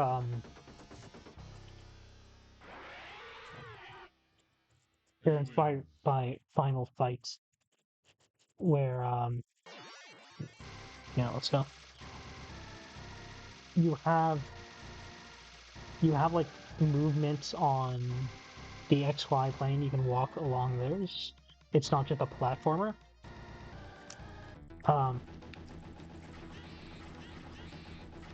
And you got all these enemies rushing at you who you can dodge, and they have like different kinds of behaviors. So it weirdly feels like it, despite being a Konami game, it's Final Fight with a gun as opposed to Contra. And their Bucky O'Hare game is also like this, except I think more legitimate. And I think they might actually have a melee attack, which I don't think this one does.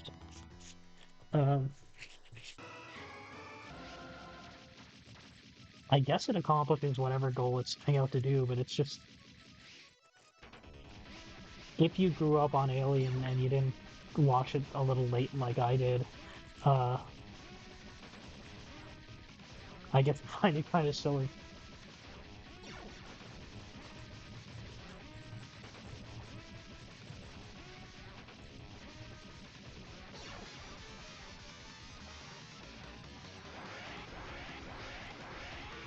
Actually, now thinking about it, I guess I like the first Alien better than Aliens. I'm just going by the fact that I feel like when I'm trying to think about it, my brain is going to the first movie, not the second movie.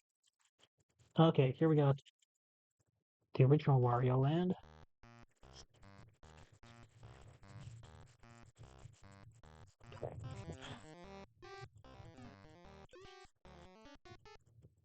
Oh, here are the Captain Sphere Pirates.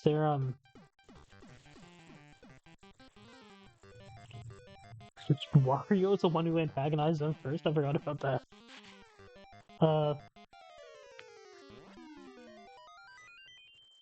They're kind of the good guys here, aren't they?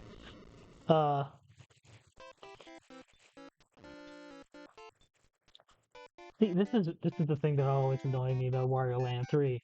Here you got Wario, and yeah, that is the same theme song that you hear in Wario Land 2.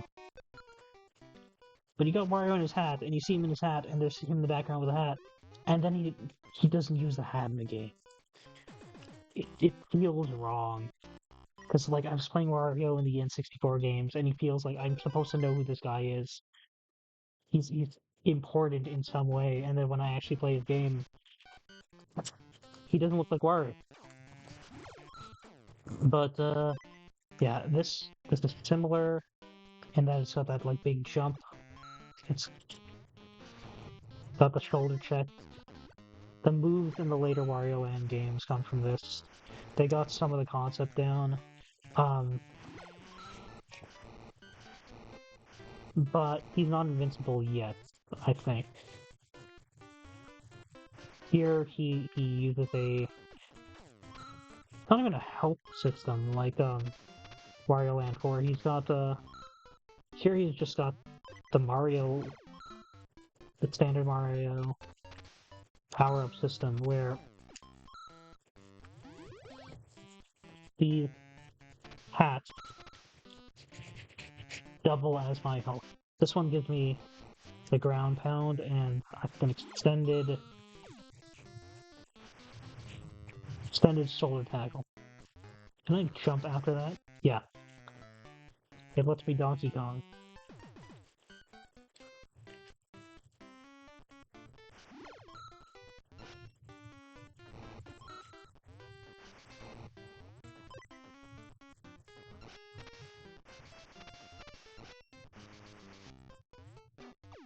It's possible that at this point in time, they were still looking at Wario as a parody of Mario and not,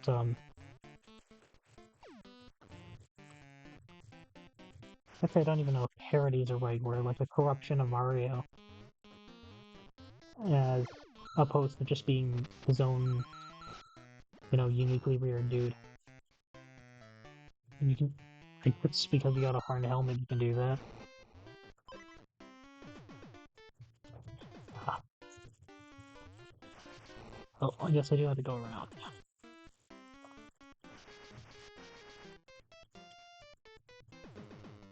I forget if there's any good reason that we're getting money in this game.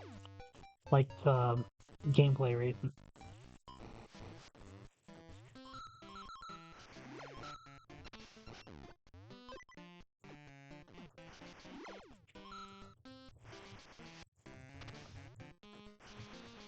Oh.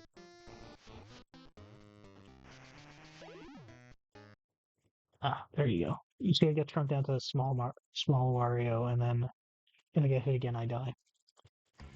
This next one is Super Bonk, which is super good, as far as I'm concerned.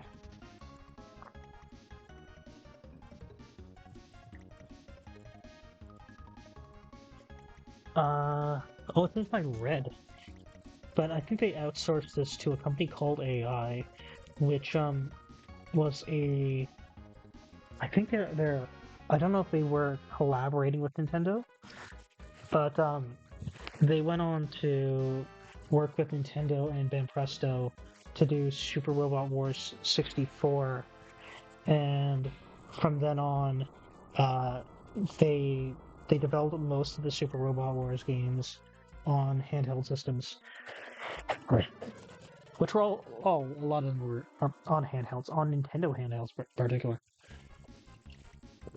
and so they were kind of tied to Nintendo in that sense. But I think they're just good at making very visually satisfying games.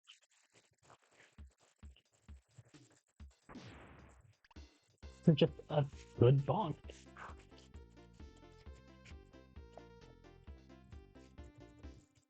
Dumb little time traveling caveman. It still plays very much like old school Bonk. Like I can spin like this, but I think it's a little bit. Even then, it's a little bit slicker. How these power-ups work is a little different from game to game. In this one, uh, this comes from this is an original to this game. They introduced these size changing things in Bonk 3, but it still has the traditional Bonk power up system, where you eat food and then you get the ability to get more powerful forms. That thing that I just did where I hit the spring as it was, and then... Oh.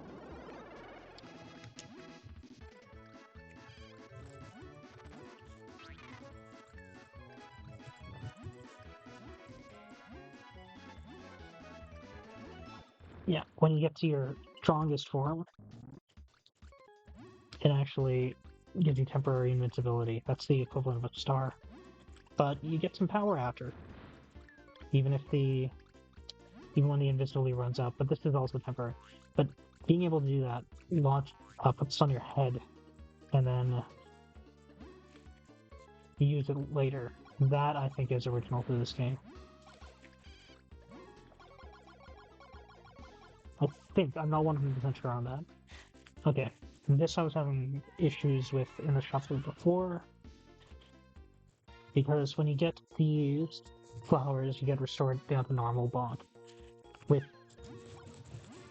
You're on a timer for those. This is a nice song, by the way.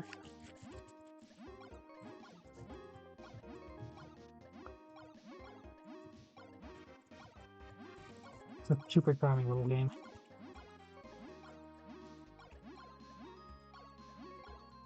Oh.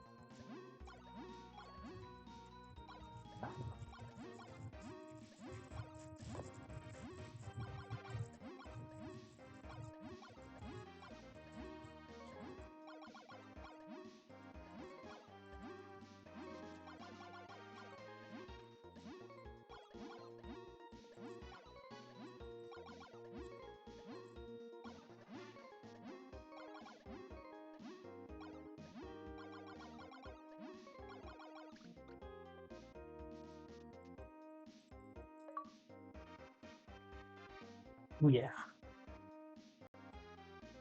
Got an achievement for that one. And it didn't shuffle. That's good. Oh, see, here you go. So, power-ups are on a timer in Bonk, which makes them weaker. But strength, you get more strength than you get from a power-up in Mario, I would say. But in exchange, you don't stay powered up. So, it's a little bit... It's actually weaker. And in fact, in a lot of them, the time limit is super unimpressive.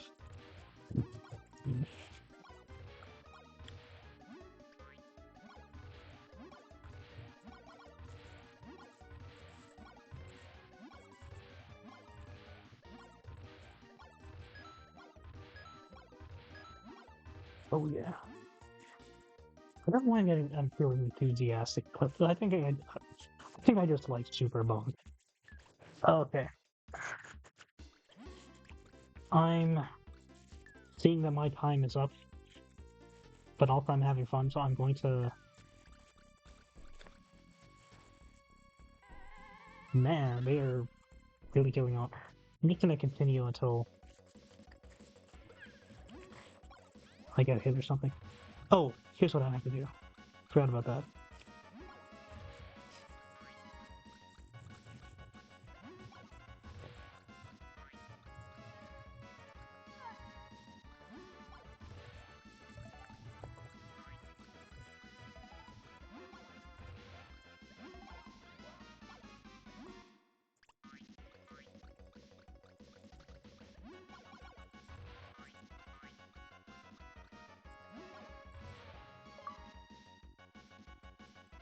Bonking out of my mind right now.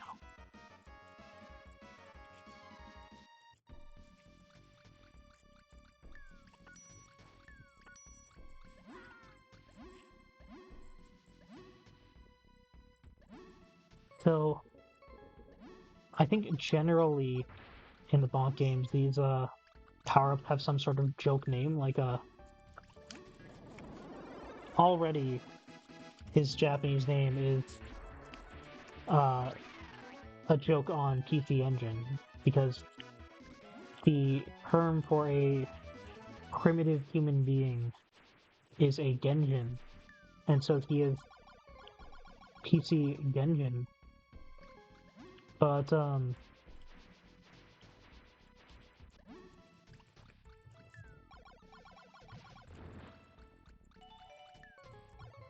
that was cool.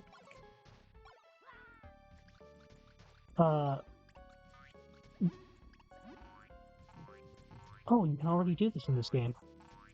I thought they added this in Bonk in the next one. But oh, there you can see you can attack upwards because his head is hard regardless of what orientation it's at. You just need to choose the correct orientation for where you're attacking. You don't necessarily need to be below someone. That ended up being a mimic. But this second form that turns enemy to stone, like I said, there's some different joke behind all of them, and this one is actually the Bonk version of Go-Go 13, if I understood correctly. But it's also Gorgon, so it's a Gorgo, but it's also a Gorgon, which is why he can turn you to stone with his eyes. But he looks like a, steely-eyed assassin.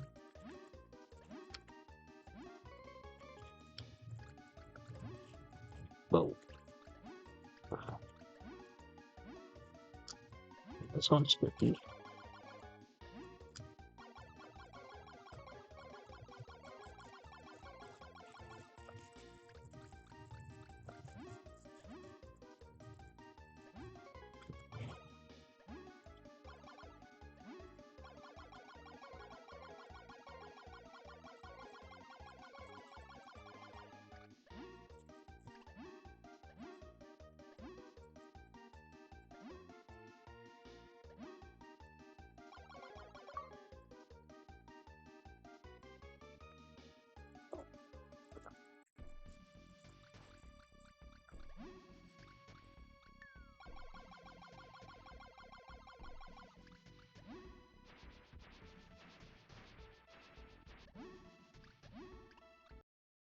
Okay.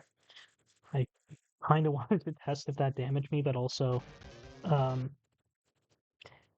also I wanted to see to just shuffle to save us for next time. Um, I don't have infinite lives in this one, do I? Uh,